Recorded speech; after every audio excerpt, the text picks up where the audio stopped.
At a lavish wedding, the groom decided to humiliate the bride by throwing a wedding cake in her face. He expected laughter and a harmless reaction, but what happened next shocked everyone. Subscribe to the channel and write in the comments where you're watching us from. The grandeur of the Randolph estate was undeniable. Nestled in the rolling hills outside the city, the mansion was a testament to old money. White stone columns, perfectly manicured gardens, and an air of silent arrogance that permeated the property. Inside, beneath crystal chandeliers and the watchful eyes of long-gone ancestors whose portraits lined the walls, the wedding of the year was about to begin. Jacqueline Morris stood before a massive mirror in the bridal suite, the weight of her wedding gown pressing down on her like an unspoken truth. The dress was exquisite. Ivory satin, fitted bodice, intricate beading that shimmered under the soft light. It was the kind of gown designed for a fairy tale, but Jacqueline knew better than to believe in fairy tales. She had spent too much of her life in boardrooms and negotiations to be swayed by illusions. Her reflection showed a composed woman, her dark skin radiant against the pale fabric, her hair styled to perfection. But beneath that carefully curated exterior, something inside her felt off. She had felt it for months now, an unsettling whisper in the back of her mind, a quiet warning that she had ignored. This marriage was not built on love. Her fiancé, Thomas Randolph, was everything high society deemed desirable. Tall, refined, well-educated, and, most importantly, from a lineage that boasted generations of wealth and influence. But that wealth was waning. The Randolph family, once a dynasty, had been struggling for years, their fortune stretched thin behind an elaborate mask of prosperity. Jacqueline's family, on the other hand, was the embodiment of modern success. The Morris name had become synonymous with innovation, technology, and cutting-edge investments. Her parents, self-made billionaires, had built their empire from nothing, and now they commanded respect in every sphere they entered. For them, this marriage was strategic. Her mother had framed it as an opportunity, a merger of old wealth and new power. Her father, always pragmatic, had assured her that love was secondary to compatibility. Love fades, he had said more than once, but a solid partnership, that lasts. And so Jacqueline had agreed. It wasn't that she despised Thomas. At first, she'd even been intrigued by him, his effortless charm, the way he carried himself with the quiet confidence of someone who had never had to prove his worth. But as the months passed, that charm revealed cracks. There was something in the way he spoke about people who were different from him, subtle, cutting remarks that left an aftertaste of disdain. The way he dismissed her work as a hobby, despite the fact that she was one of the youngest and most successful strategists in her field.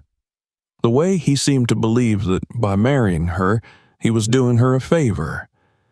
She had tried to push those thoughts away.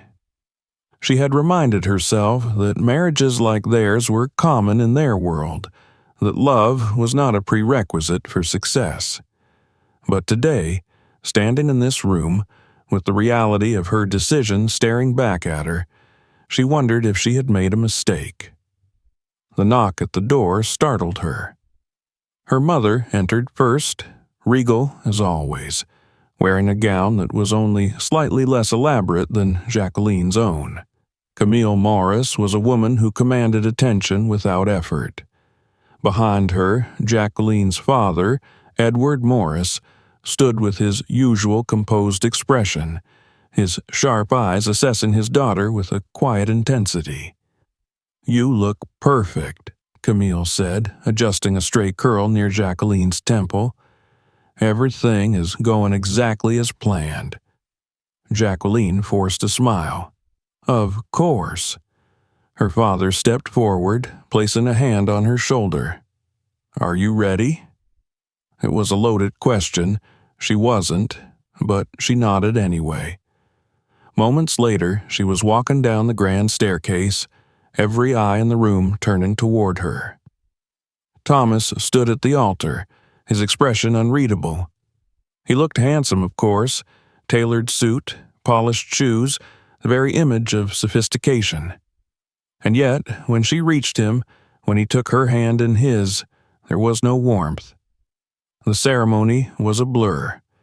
Vows exchanged, rings slipped onto fingers, polite applause filling the space. They kissed, brief, rehearsed, devoid of passion. And just like that, it was done. Mrs. Jacqueline Randolph. The reception was held in the Randolph estate's sprawling gardens beneath a canopy of twinkling lights. Champagne flowed freely, laughter echoed through the air, and guests flitted from table to table, basking in the spectacle of it all. Jacqueline played her part flawlessly, smiling in all the right places, accepting congratulations with practiced grace. But beneath the surface, she felt like she was watching her own life from a distance. Thomas, on the other hand, thrived. He was in his element, shaking hands, exchanging pleasantries with the elite, effortlessly slipping into conversations about politics, finance, and the state of the world. He made no effort to include her. Not that she expected him to. She found herself standing near the fountain, momentarily alone, when she overheard a hushed conversation between two guests, older men, business associates of Thomas's family. "Smart move on his part," one of them said, swirling his whiskey, tying himself to the Morris empire. "That girl's got the kind of money that could keep the Randolph name relevant for another century." The other man chuckled. "He played it well. She thinks she's getting a husband, but he's getting an investment." Jacqueline felt something inside her tighten. She turned her gaze back to Thomas, watching as he laughed at something one of his friends said, his hand resting lightly on the shoulder of an old flame who had always hovered too close. Her fingers curled around the stem of her champagne flute. Perhaps she had known the truth all along. This wasn't a marriage. It was a business deal, and she was the asset. The thought made her stomach turn. She had always prided herself on being in control, on being the one to dictate the terms. But standing here in the middle of a wedding that was meant to be hers, surrounded by people who saw her as nothing more than a stepping stone, she realized she had never been in control at all. Not yet. But that was about to change. The Randolph estate glowed under the weight of its own grandeur. From the outside, the wedding reception looked flawless, a seamless blend of tradition, wealth, and status. Beneath a vast canopy of twinkling lights, elite guests moved effortlessly, sipping champagne from crystal flutes, their laughter blending with the soft hum of an orchestral quartet. Jacqueline stood among them, her posture poised, her smile effortless, the perfect image of a woman who belonged in this world. Yet, beneath the surface, something inside her had shifted. She could still hear their voices, the businessmen who had so casually reduced her to an investment. She wasn't naive. She had grown up in a world where wealth dictated alliances, where marriages were often orchestrated for power rather than love. She had accepted that when she agreed to this engagement. But knowing something in theory and experiencing it firsthand were two different things. Thomas had not even looked at her since they arrived at the reception. He thrived among these people, slipping through conversations with an ease that was almost practiced, like an actor delivering his lines on a stage he had walked 1,000 times before. He was perfectly at home while she stood there, detached, a fixture in a performance designed to uphold the illusion of an unshakable dynasty. "Smile, dear." Her mother's voice was soft, but the command was firm. Camille Morris was a woman who understood the importance of appearances. Her gown, a rich navy blue that accentuated her regal bearing, shimmered under the lights as she stepped beside her daughter. People are watching. Jacqueline forced the corners of her mouth upward, but the smile felt foreign. Camille's eyes flicked briefly toward Thomas, who stood near the bar, speaking animatedly with a group of men. "He's working the room well. That's good. This is what we expected." Expected. That word again. "You should mingle more," Camille continued. "There are important people here tonight." Jacqueline's fingers curled around the stem of her champagne flute. "Important to whom?" Her mother's smile was unwavering. "To you. To your future." Jacqueline exhaled slowly. She knew there was no point in arguing. Camille had spent her life navigating rooms like these, understanding the mechanics of power and influence better than anyone. To her, this was not just a wedding reception. It was the beginning of an empire, a strategic move that would ensure the Morris name held weight in circles even older than money itself. And Jacqueline was the piece that had been played. Across the reception hall, Thomas caught her eye. He raised his glass slightly, a silent toast, a performance for the onlookers. She returned the gesture, the motion automatic, but her stomach twisted at the realization that this was all she could expect from him now. A series of gestures, a partnership on paper, and yet the cracks in his mask were starting to show. She saw it in the way he spoke to her family, the way his politeness felt strained, like an obligation rather than a genuine effort. When he greeted her father, Edward Morris, the handshake was firm but clipped, their exchange brief. Thomas had always been wary of Edward, though he would never admit it aloud.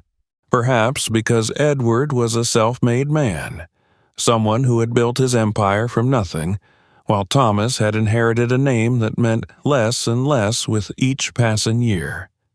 Or perhaps because Edward saw through him. "You've done well for yourself," Edward said, his tone even, measured. "Your father would be proud." Thomas's expression flickered for a fraction of a second, something unreadable crossing his features before he masked it with an easy smile. "That means a lot," he replied, though his voice carried no sincerity. Jacqueline watched the exchange, noting how Thomas's jaw tightened just slightly before he turned away. She saw it again when he spoke to her younger brother, Malcolm. Malcolm had never liked Thomas. He had been polite, of course, because that was what was expected. But he had always regarded him with a quiet skepticism that bordered on disdain. "You're an interesting man, Randolph," Malcolm said, swirling his drink. "Not the type I pictured my sister with." Thomas's smile was tight. "And what type did you picture?" Malcolm chuckled. "Someone who knows what he's getting into." The tension was palpable. Jacqueline knew her brother well enough to recognize the warning beneath his words.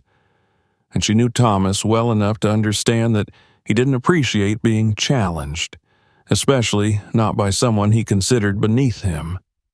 His fingers curled slightly at his side, the only outward sign of irritation before he let out a short, calculated laugh and excused himself from the conversation. Jacqueline followed his movements as he walked away, as he downed half his drink in a single swallow before handing off the empty glass to a passing waiter. He was losing control. She had always suspected that his patience was thin, that his temper, though hidden behind polished charm, was volatile.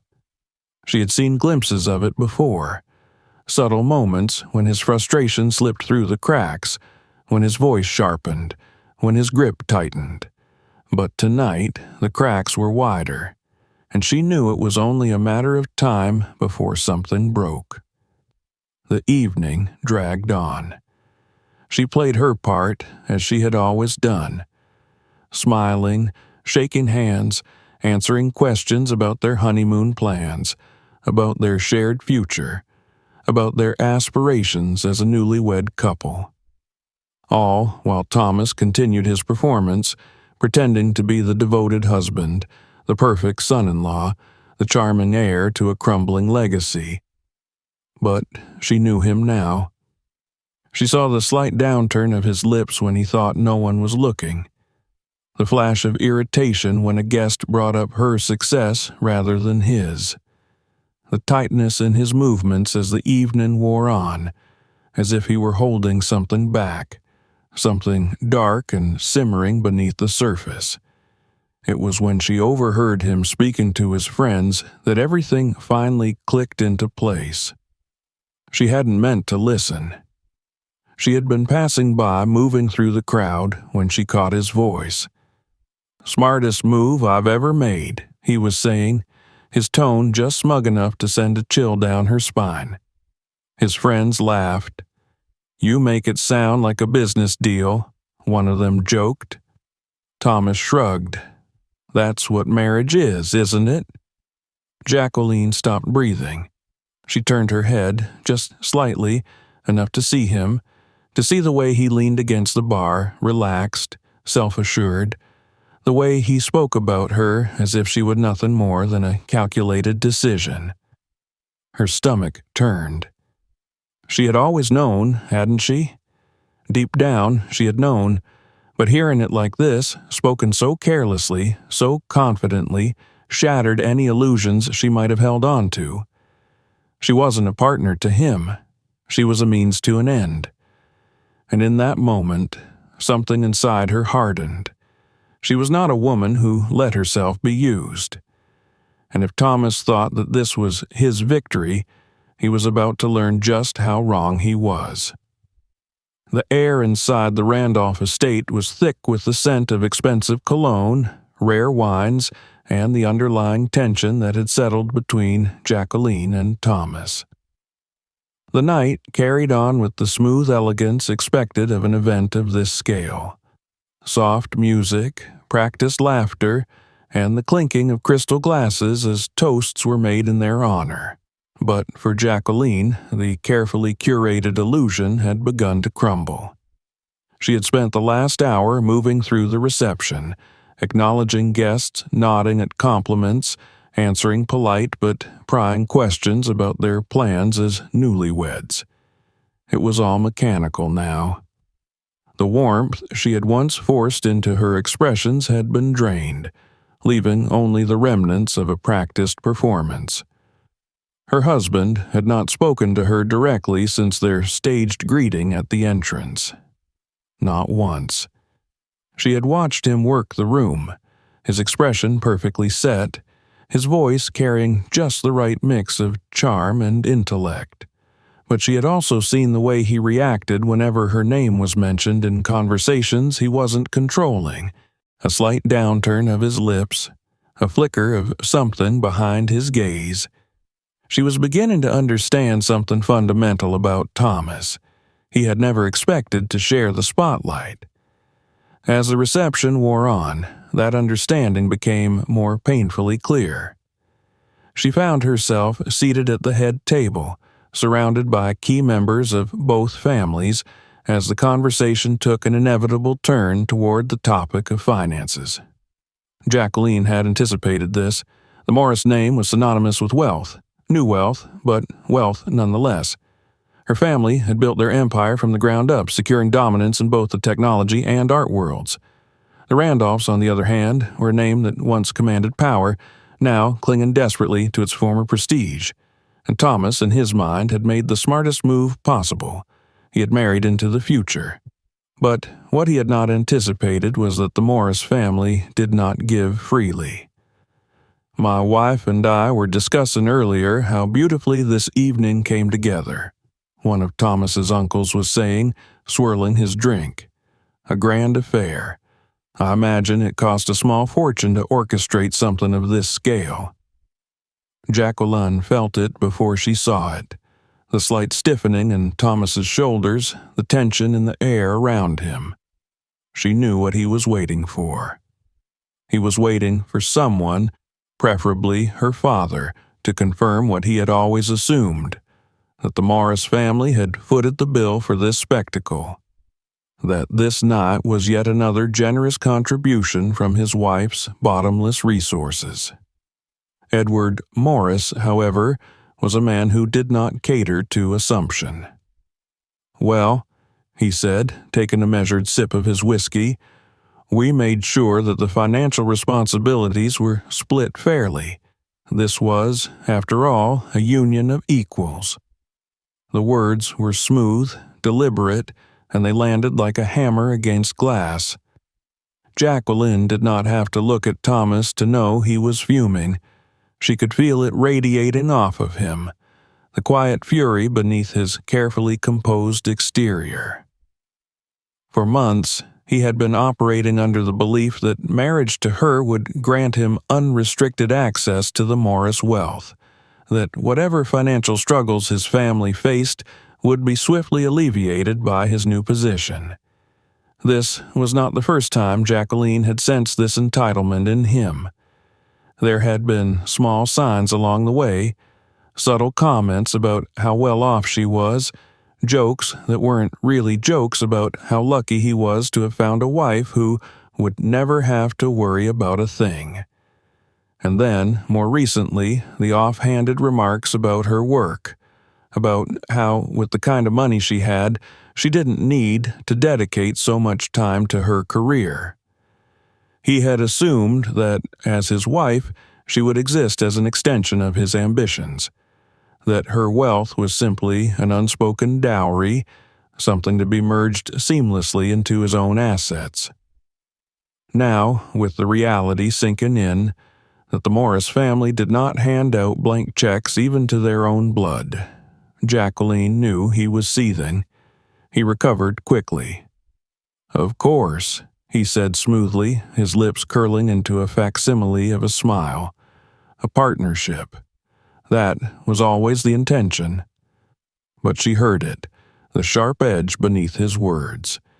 He was furious.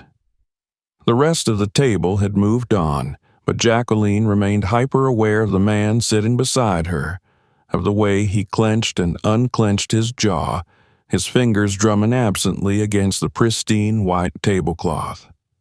For the first time that evening, she felt something close to satisfaction. After the dinner portion of the reception concluded, the guests were encouraged to move freely throughout the estate, enjoying the various entertainment sections set up for the evening. Some gathered by the open bar, others ventured out onto the grand balcony where a second orchestra played beneath the starlit sky. Jacqueline made her way toward the gardens, needing space to think. She had barely stepped onto the stone pathway when she heard footsteps behind her. Thomas. She didn't need to turn to know it was him. He fell into step beside her, silent for a few moments, his hands tucked into his pockets. Then, quietly, but with the unmistakable undertone of restrained anger, he said, "I didn't realize your family was so calculating." Jacqueline inhaled slowly, keeping her expression neutral. "Splitting costs fairly, a union of equals." He let out a short, humorless laugh.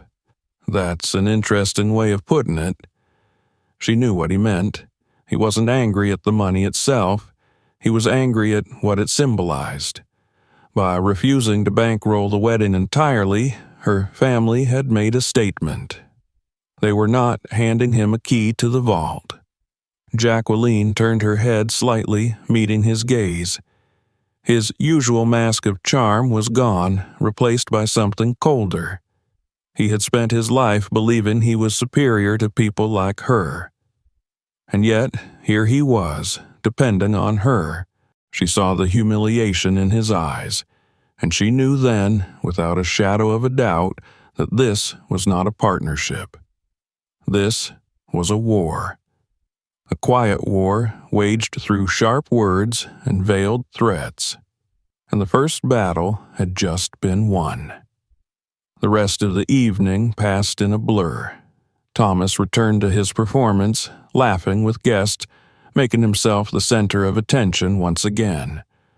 But Jacqueline saw through it now. She saw the cracks, the resentment simmering beneath his skin. She should have felt uneasy, but instead she felt something else. Power. Because for the first time since this engagement had been arranged, she was the one with the upper hand. Thomas had believed he was marrying into wealth, but he had underestimated her. And tonight, he had realized his mistake. The air inside the Randolph estate was still thick with the weight of the evening's revelations. The carefully constructed image of the perfect wedding remained intact for the outside world, but beneath it, tensions simmered, invisible yet palpable to those who knew where to look. Jacqueline moved through the reception hall with the same poised grace she had maintained throughout the night. She had spent years perfecting this ability, the art of appearing unshaken, of smiling even when she felt the ground shifting beneath her feet. But she wasn't just smiling anymore. She was watching Thomas as he entertained guests, his movements practiced, his tone smooth, watching the way his fingers tightened subtly around his champagne flute when certain topics arose. Conversations about business, about financial stability, about partnerships. He had not spoken to her directly since their encounter in the garden. She knew why. He was calculating, weighing his options, considering his next move. And Jacqueline? She was waiting. She knew him now, knew how his mind worked. He was a man who had been raised on the belief that he was superior, not because he had built anything himself, but because of the legacy he carried. But tonight, that legacy had been exposed for what it was, a facade. And she had seen the look in his eyes when he realized that she was not going to be his lifeline. That look had been dangerous. The kind of look a man like Thomas wore when he felt powerless, and powerless men often sought ways to regain control. It was during the first dance of the evening that the shift became undeniable. The orchestra played a slow, sweeping melody as the floor cleared for the bride and groom. Jacqueline felt Thomas's hand on the small of her back as he led her into the dance, their movements perfectly in sync for the eyes that watched. But she could feel it, the tension in his grip, the way his fingers pressed just a fraction too hard against her waist, as if reminding her of something. "You've been quiet," he murmured, his voice low, measured. "So have you," she replied, her tone light, unaffected. His lips curved into something that might have been a smile, but there was nothing warm about it. The dance continued, each step a silent conversation. She had once imagined what their wedding dance would feel like. She had thought that perhaps, if nothing else, there would be a moment, just one, where she could forget everything else and believe, if only for a second, that this was real. But there was no warmth in the way he held her, no tenderness in the way he guided her across the floor. There was only calculation and resentment. When the dance ended, Jacqueline excused herself, needing a moment away from the growing intensity of the evening. She made her way toward the grand staircase, seeking a reprieve from the eyes and expectations surrounding her. And then she heard them. Voices. Male voices, low and amused, carrying from just beyond the arched doorway that led to the cigar lounge, one of the many spaces reserved for the elite men of the Randolph social circle. She might have kept walking, but then she heard her name. "Smartest move I ever made," Thomas's voice drawled, carrying just enough arrogance to send a chill through her veins. The response came in laughter, deep, knowing chuckles from men who understood exactly what he meant. "You say that like it was difficult," one of them teased. "Come on, Randolph, we all saw it. She's the prize of the century. Jacqueline's breath stilled. She's an investment, Thomas corrected smoothly, the kind that pays off in the long run. Another ripple of laughter. She felt something inside her go quiet. Not anger, not even betrayal. Just cold, clear understanding. She had suspected, of course. Had known, in some unspoken way, that this marriage had never been about love. But hearing him say it so plainly, so openly, without hesitation or shame, that was something else entirely. She should have walked away then, should have let it go, let him bask in his own self-importance, let him think he had won whatever game he was playing. But she didn't. Instead, she turned and walked straight through the arched doorway. The conversation halted instantly. Thomas, lounging in a high-backed leather chair, looked up, his smirk frozen in place as the air in the room shifted. The other men exchanged glances, uncertain whether to stay or leave. Jacqueline held his gaze, stepping further into the room, her expression unreadable. "Don't stop on my account," she said lightly. It sounded like a fascinating discussion.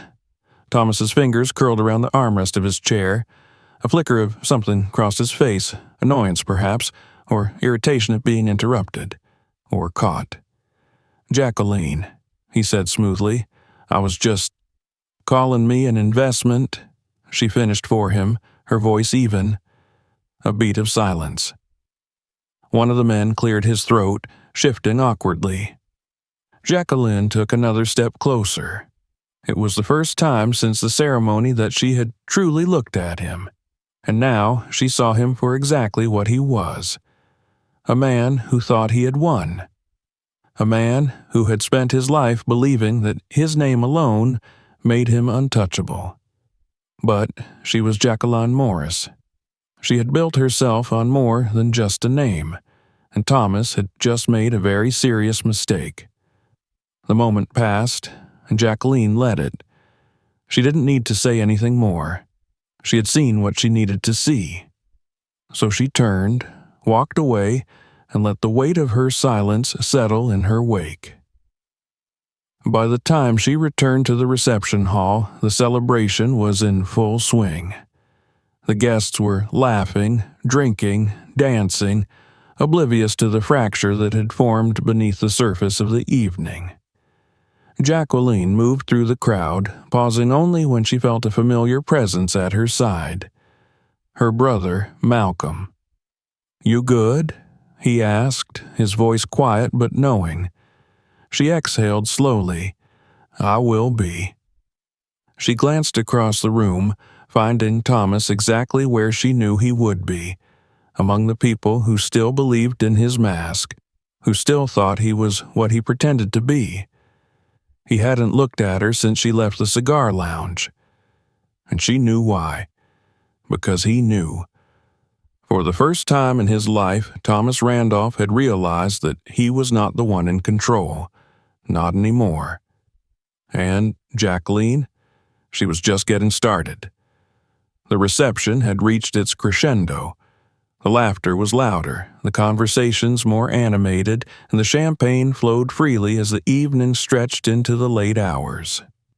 But beneath the grand spectacle of wealth and tradition, Jacqueline felt something shifting, something inevitable, like a storm gathering on the horizon. She had seen Thomas unraveling, had felt the way his mask had begun to crack ever since the moment her father made it clear that he would not be the financial lifeline he had counted on. She had watched his frustration simmer beneath the surface, seen the way his grip had tightened during their dance, the way his words had sharpened when he spoke to her in the garden. And now she could sense it, the moment when that carefully controlled resentment would spill over. She stood near the center of the ballroom, surrounded by guests who still believed in the illusion, waiting for the next grand moment of the evening. The wedding cake, a towering masterpiece of white and gold, had been wheeled out onto the main stage, gleaming under the soft lighting. The cake cutting was a tradition, a symbolic gesture of unity, of the first act a couple performed together as husband and wife. Jacqueline had once imagined this moment differently, but then again, she had once imagined a great many things differently. She moved toward the cake as the guests turned their attention to the couple of the hour. Thomas was already there, waiting, a practiced smile on his lips. But she saw through it now. He was still fuming from their last encounter. Still stewing over the fact that she had humiliated him, first by denying him the financial access he had expected, and then by catching him in the act of openly demeaning her. He was a man who had always believed he was above consequence. But tonight, he had been reminded that even a Randolph could fall. She stepped beside him, careful not to let their bodies touch. The cameras were trained on them, their every move documented, immortalized. A silver knife was placed in her hand. Thomas reached for it as well, his fingers brushing against hers. The weight of the blade between them felt heavier than it should have. They cut through the first layer together, a clean, precise motion. The applause was polite, the flashes of cameras bright. And then came the part everyone was waiting for. The tradition where the newlyweds fed each other the first bite. Jacqueline hesitated only for a fraction of a second. She took a small piece, carefully balancing it on her fork before lifting it toward his lips. Thomas held her gaze as he accepted it, his jaw tightening almost imperceptibly as he chewed. And then it was his turn. She knew what was coming before it happened, knew it from the way he took a much larger piece than necessary, knew it from the way his grip on the cake tightened just slightly, and in that brief, fleeting moment, she could see it. His anger, his bruised ego, his need to reclaim power in whatever small way he could. She saw it coming, but she didn't move, because some things needed to be seen. With a swift, deliberate motion, Thomas lifted the piece of cake and shoved it directly into her face. The room fell silent. For a moment, it was as if time itself had frozen. The thick, sugary frosting smeared across her cheek, her lips, her eyelashes. The cream coated her skin, dripping down onto the delicate lace of her gown. A few guests let out nervous laughs, unsure if this was meant to be a part of the show, but Jacqueline wasn't laughing. She didn't move, didn't speak. She simply stood there, letting the silence stretch, letting the weight of what he had just done settle into the air. Thomas had expected laughter. He had expected that people would brush it off, that she would play along, that she would smile and wipe it away as if it had all been a harmless joke. But Jacqueline Morris was not a woman who tolerated being made a fool of. And tonight, Thomas Randolph had finally overplayed his hand. The whispers began almost immediately. Jacqueline could hear them, soft and sharp like the rustling of fabric in an otherwise quiet room. Did that just happen? He just threw that cake right in her face. That wasn't playful. That was... The sound of someone's glass being hastily set down punctuated the murmurs. Her father had stood up. Out of the corner of her eye, she saw her mother press a hand against his arm, stopping him before he could take a step forward. Not yet. Not here. Jacqueline inhaled slowly, reaching for the napkin that had been left on the table beside her. She wiped the frosting from her cheek in a slow, deliberate motion, her fingers steady. She met Thomas's gaze, and for the first time that night, she saw something new in his eyes. Doubt. Uncertainty. A flicker of realization that maybe, just maybe, he had made the wrong move. She let the silence stretch just a moment longer, ensuring that everyone in the room felt it. Then, with quiet, devastating clarity, she turned on her heel and walked away. The reception did not recover. Not really. People tried to pretend, of course. The band resumed playing. The waitstaff continued serving. The guests attempted to shift their focus back to their drinks and their conversations. But the energy had changed. The illusion had cracked. Jacqueline did not return to the ballroom. Instead, she retreated to the private bridal suite upstairs, where she peeled the soiled fabric of her wedding gown away from her body, feeling the weight of the night pressing down on her. She stood in front of the mirror, staring at her reflection. A woman covered in remnants of what should have been a celebration. A woman who had allowed herself to believe, for a time, that she could navigate this marriage on her own terms. She should have known better. There was no salvaging this. She had given Thomas every opportunity to prove that there was something in him worth trusting, and he had just proven, without a shadow of a doubt, that there was not. A knock sounded at the door. She didn't need to ask who it was. Her mother entered, followed closely by her father. Camille's expression was unreadable, though Jacqueline could see the sharpness in her eyes, the kind of sharpness that only emerged when something truly unforgivable had occurred. Edward, however, looked ready to tear through walls. "Darling," Camille said carefully, "you don't have to make any decisions tonight." But Jacqueline already had. She met her mother's gaze through the mirror. "This is over." And for the first time that evening, she felt something close to relief, because she had been waiting for a reason. And now she had one. The final, undeniable confirmation that she would never, could never, spend her life with a man like Thomas Randolph. She had once believed that she could bend the terms of this marriage to suit her, that she could outmaneuver him, control the pieces in a way that ensured her own power. But power meant nothing if she allowed herself to be degraded. And Jacqueline Morris did not belong to anyone. By the time the night was over, Thomas would know that. And by the time the world woke up tomorrow, they would all know it too. The weight of the frosting still clung to Jacqueline's skin even after she had wiped most of it away. The fabric of her gown, once pristine, bore the evidence of the humiliation she had endured in front of hundreds of guests. She had always been composed, always controlled, but this was something different. This was a line crossed, an unspoken declaration from Thomas that she was not his equal, but his possession, something to be put in her place when she dared to challenge him. The room was still spinning with conversation as she walked away. Her heels clicked against the marble floor, each step deliberate, each movement an act of defiance. People whispered, their voices hushed but frantic, unsure whether to laugh off what had happened or acknowledge the sheer audacity of it.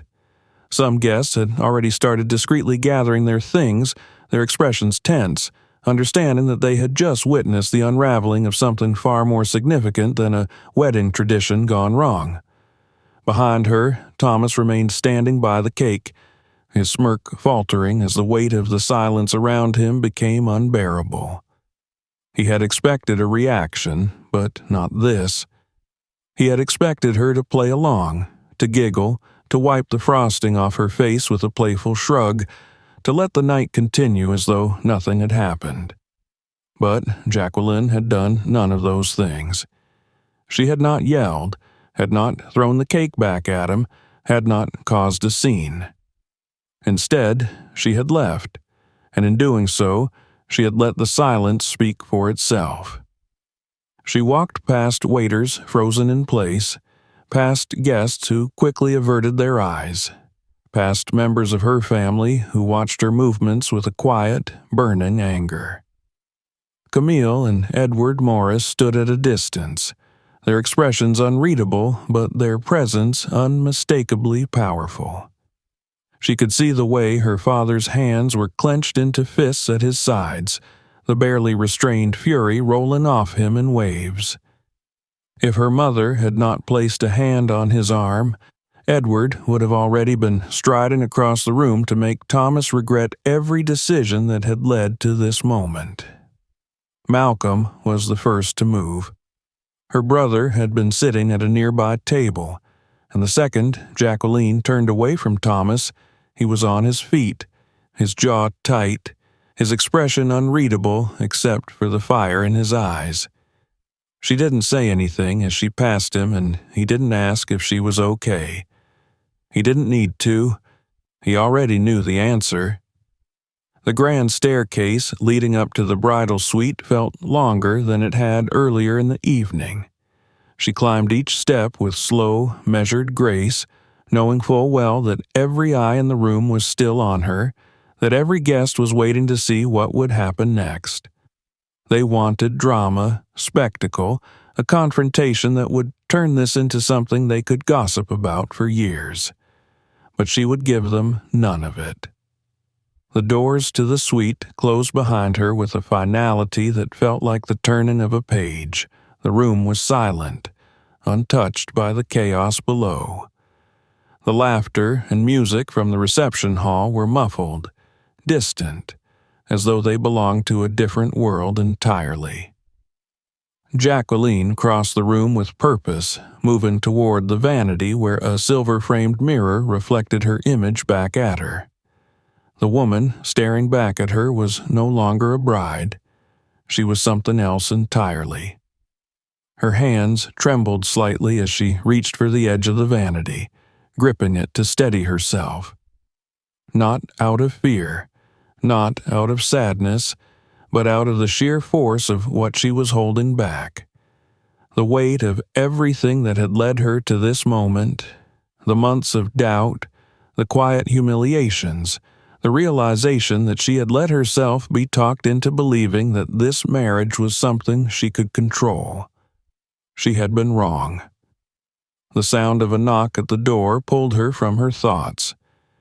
She didn't respond immediately, but the door opened anyway.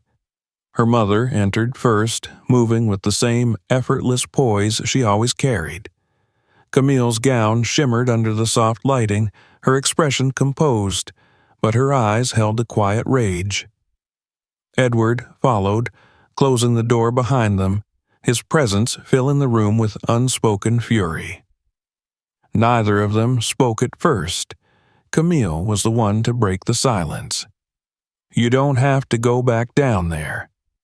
Jacqueline met her mother's gaze through the mirror, seeing not just concern but something deeper. This was not just about the cake. This was about everything that had led up to this night, about the warnings she had chosen to ignore, about the choices she had made believing she could handle a man like Thomas Randolph. Edward exhaled sharply, pacing to the side of the room, running a hand over his jaw as though trying to contain his anger. Jacqueline had seen her father furious before, but never like this. Never with a rage so quiet, so controlled, so dangerous. She turned to face them fully. "This is over." Her mother didn't flinch. Edward stopped pacing. Camille inclined her head slightly, her eyes searching her daughter's face for hesitation, for doubt, for any sign that Jacqueline might waver. She found none. "Good," her father said, his voice like steel, "because if you weren't walking away from this, I would have dragged you out myself." Jacqueline let out a slow breath, some of the tension in her shoulders easing. Her mother reached for her hands, squeezing them gently. "You don't have to make a statement tonight," Camille said carefully. "But tomorrow, when the world wakes up, they need to know exactly where you stand." And they would. There would be no carefully worded PR statements, no attempts to spin this into something salvageable. She would not be the woman who stayed. She would not be the wife who tolerated disrespect. She would be the woman who walked away. The knock at the door this time was different, sharper, more urgent. Edward opened it before Jacqueline could respond, revealing Malcolm standing there, his expression dark. "He's coming up here." The room tensed.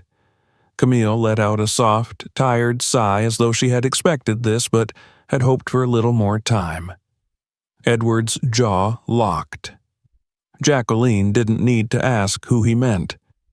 Of course Thomas would come, because this was what men like him did. They pushed boundaries, they tested limits, they demanded explanations when things didn't go their way. And tonight, he was about to learn that Jacqueline was done giving him any. She straightened her shoulders, smoothing the fabric of her gown where the remnants of the cake still clung. Then, with the same effortless poise her mother had carried all her life, she turned toward the door. Let him in. Malcolm hesitated. Her father tensed. But Jacqueline had already made her decision. If Thomas thought this night wasn't over yet, he was about to learn the hardest lesson of his life. Because this wasn't just about what had happened at the reception. This wasn't just about the cake. This was about power. And tonight, for the first time in his life, Thomas Randolph was about to understand what it felt like to lose it. The door opened before Thomas even had the chance to knock. He hesitated for a fraction of a second before stepping inside the bridal suite, his polished shoes sinking into the plush carpet. The room smelled of vanilla and orchids, a stark contrast to the heavy scent of whiskey and cigars that clung to him from the reception hall below. His gaze swept over the room, taking in the sight before him. Jacqueline standing in the center, her gown still stained with the remnants of the cake he had shoved into her face, her expression unreadable. Her mother, Camille, stood to her right, silent but imposing, while her father, Edward, was positioned closer to the door, a physical barrier between Thomas and the only exit. And then there was Malcolm, leaning against the far wall, arms crossed, his stare a quiet warning.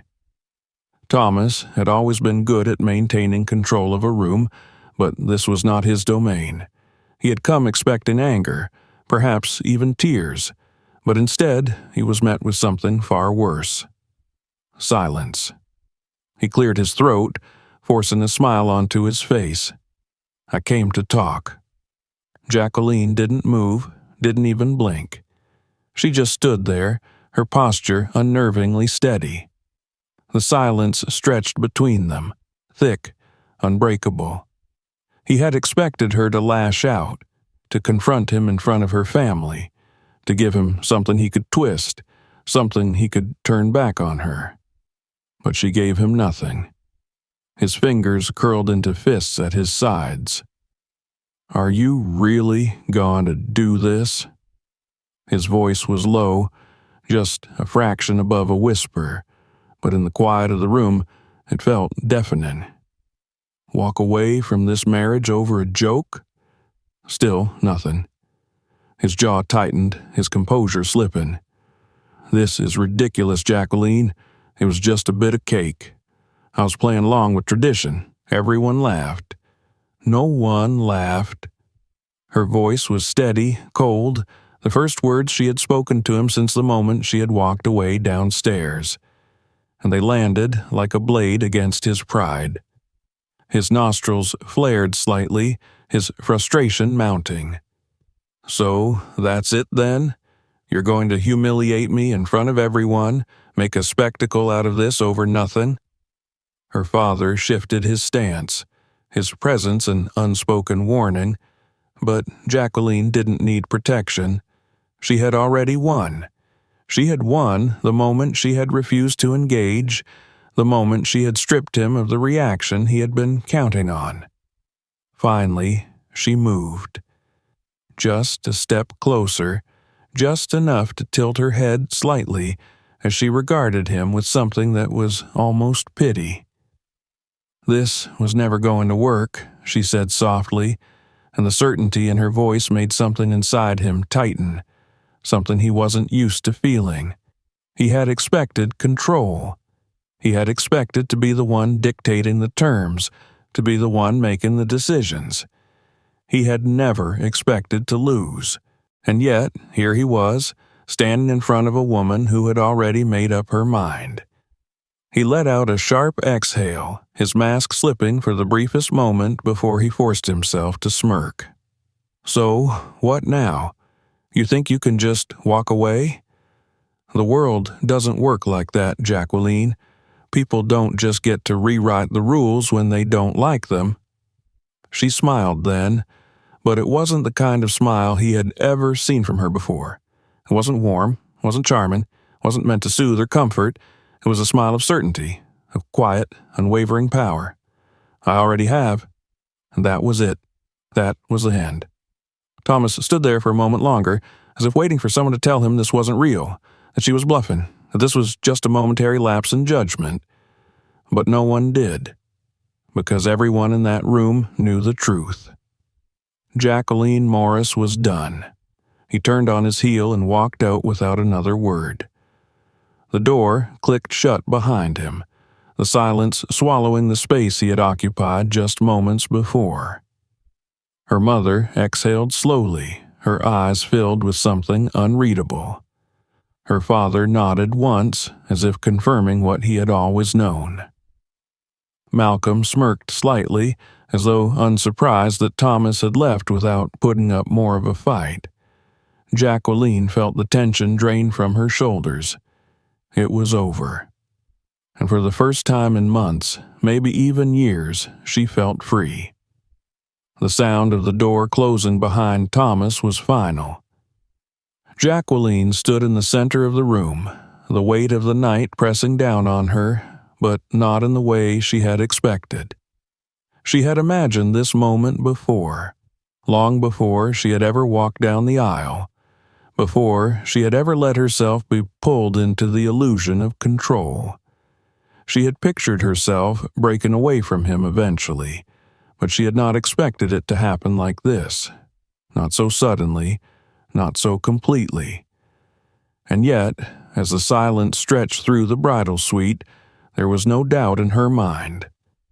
Her mother was the first to move, stepping toward her with the same quiet grace she had carried her entire life. Camille Morris had never been one to raise her voice, never been one to act impulsively. She had been watching Jacqueline closely all night, waiting, knowing this moment would come. She reached out, brushing a stray lock of hair from her daughter's face, her fingers briefly ghosting over the remnants of cake that still clung to her skin. "We'll take care of everything," Camille said, her voice smooth, assured. There was no hesitation in her words, no concern about what came next, because she had always known how this would end. She had seen it long before Jacqueline had been willing to admit it. Her father, Edward, remained near the door, his hands still in his pockets, his expression unreadable. But Jacqueline knew him well enough to understand the depth of his fury.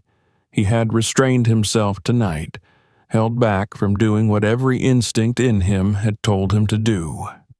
If Thomas had been anyone else, if they had been anywhere else, there would have been no conversation, no confrontation behind closed doors. Edward would have handled things in a way that left no room for discussion. But this was not about impulsivity. This was about something far greater than a moment of anger.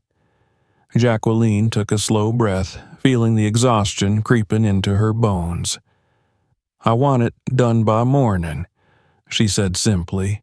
Camille's lips twitched slightly, the closest she ever came to showing amusement. "Of course." Malcolm let out a soft laugh from where he leaned against the far wall, arms crossed over his chest. "Thomas is going to wake up tomorrow to find out his entire life fell apart while he was sleeping." Jacqueline met her brother's gaze. "That's the least he deserves." She turned toward the mirror once more, her reflection fractured by the events of the evening. She had walked into this marriage believing she could play by the rules, believing she could shape the terms to fit her, that she could mold the situation into something she could control. But control had never been in her grasp, not in the way she had thought. Thomas had believed he held the power, had believed she would be like so many other women before her, silent, compliant, willing to tolerate humiliation for the sake of appearances. He had thought he could diminish her, that he could push her into submission. He had never been more wrong. She stepped away from the mirror and turned to her father. "Make the calls." Edward nodded once. "It's already being handled." Jacqueline knew what that meant. Her father had not been waiting for her to make a decision. He had already put things in motion the moment she walked away from the cake table, the moment she had made it clear that this marriage would not continue. Camille had always been the face of their family, but Edward had been the force behind it. By the time Thomas even realized what was happening, it would be too late. She moved toward the wardrobe in the far corner of the suite, pulling open the doors. Inside hung the outfits she had brought for the honeymoon that would never happen. Designer pieces carefully curated for a life she would not be living. Without hesitation, she pulled the gown from her body, letting it fall to the floor in a heap of ruined silk and lace. She reached for something else, something simple, comfortable, an outfit that belonged to her, not to the illusion of the woman she had been expected to become. She dressed quickly, each movement precise, methodical. Her mother watched her without comment, though Jacqueline could feel the approval radiating from her. When she was finished, she turned back to them. "I want to be gone before he realizes." Her father checked his watch. "We have an hour, maybe less." That was enough. She didn't need to see the aftermath. She didn't need to watch as Thomas realized that the world he had so carefully constructed for himself had collapsed overnight. By the time he opened his eyes in the morning, the news would already be circulating. The engagement was broken. The marriage was annulled before it had even begun. His business connections, the ones that had already begun to waver, would pull away completely. His name, which had once carried weight, would now be attached to the image of a man who had lost everything in a single night. There would be no recovery from this. Jacqueline had no doubt that Thomas would try. He would fight, he would rage, he would attempt to regain control in whatever way he could. But it wouldn't matter, because he had underestimated her. And that was a mistake no one survived twice. She moved towards the door, her mother and brother following closely behind. Edward was already on the phone, his voice low and even as he finalized the details. Jacqueline didn't look back. She had nothing left to see. As they stepped into the elevator, Camille finally spoke again. "Where do you want to go?" Jacqueline considered the question for only a moment before exhaling. "Anywhere but here." Her mother nodded. "Then that's where we'll go." As the elevator doors closed, Jacqueline felt something she hadn't felt in a long time. Freedom. If you enjoyed this story, make sure to subscribe so you don't miss out on more. Watch our other videos for more compelling stories and share this video with someone who might find it interesting. See you next time.